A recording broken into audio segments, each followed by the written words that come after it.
A síndrome do choque circulatório, também chamada apenas de choque, é a expressão clínica da falência circulatória aguda que resulta na oferta deficitária de oxigênio para os tecidos. O choque, mesmo com o avanço da terapêutica, ainda apresenta altas taxas de mortalidade. Além disso, é uma condição bastante comum, apresentando cerca de um terço das internações em unidades de terapia intensiva. É de extrema importância conhecer a fisiopatologia do choque abordado, pois cada tipo de choque é tratado de uma maneira diferente. Nós iremos apresentar a vocês sobre o choque hipovolêmico.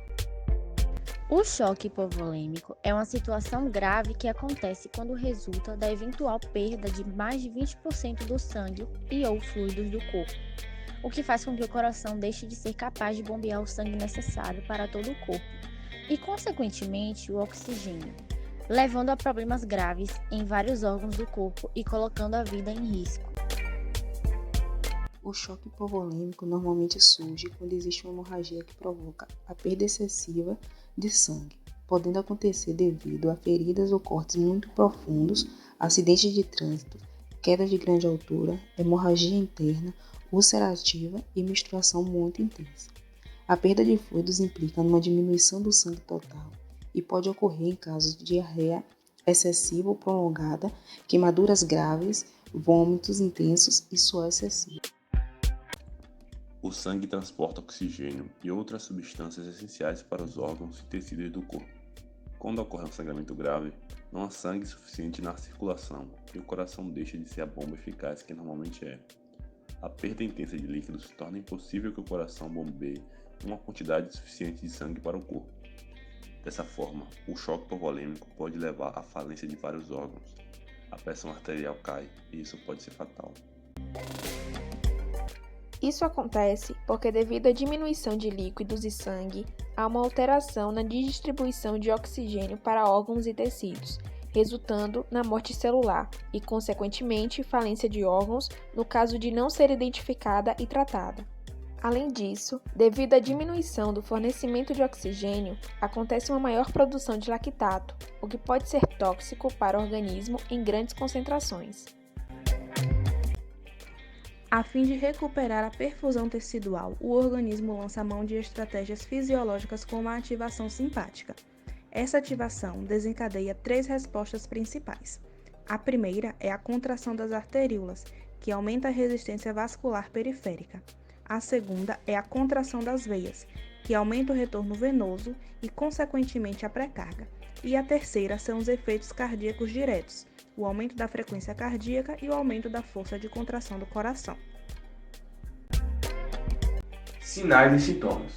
Dor de cabeça constante que pode ir piorando, cansaço excessivo e tontura, náuseas e vômitos, pele muito pálida e fria, confusão, dedos e lábios azulados, sensação de desmaios. Em muitos casos, o choque hipovolêmico pode ser fácil de identificar, especialmente se a hemorragia for visível. No entanto, em casos de hemorragia interna, esses sinais podem ser mais difíceis de se detectar.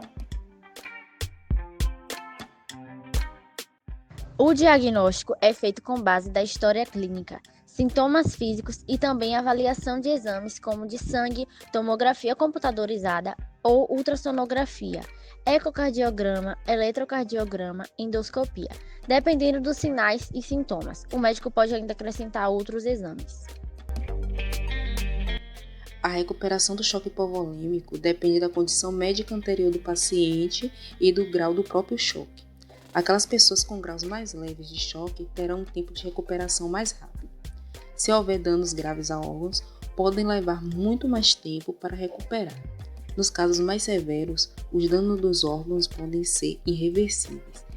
As complicações associadas ao choque hipovolêmico podem ser danos a órgãos vitais como os rins ou cérebro, gangrena dos braços ou pernas e ataque cardíaco.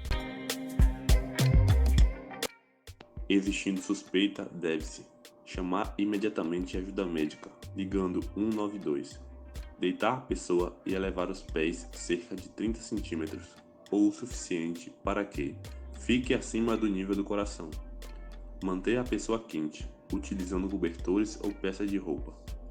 Caso exista uma ferida que esteja sangrando, é importante tentar parar a hemorragia utilizando um pano limpo e fazendo pressão sobre o local, para minimizar a perda de sangue e dar mais tempo para que a equipe médica chegue. O tratamento para o choque hipovolêmico é feito através da transfusão sanguínea e a administração de soro diretamente na veia, sendo fundamental parar a causa do sangramento ou a situação que a leva à perda de líquidos. A morte causada pelo choque hipovolêmico só ocorre se a quantidade de sangue e líquido perdida corresponder a mais de 1/5 do volume total da quantidade de sangue de um ser humano, o que significa aproximadamente 1 litro de sangue.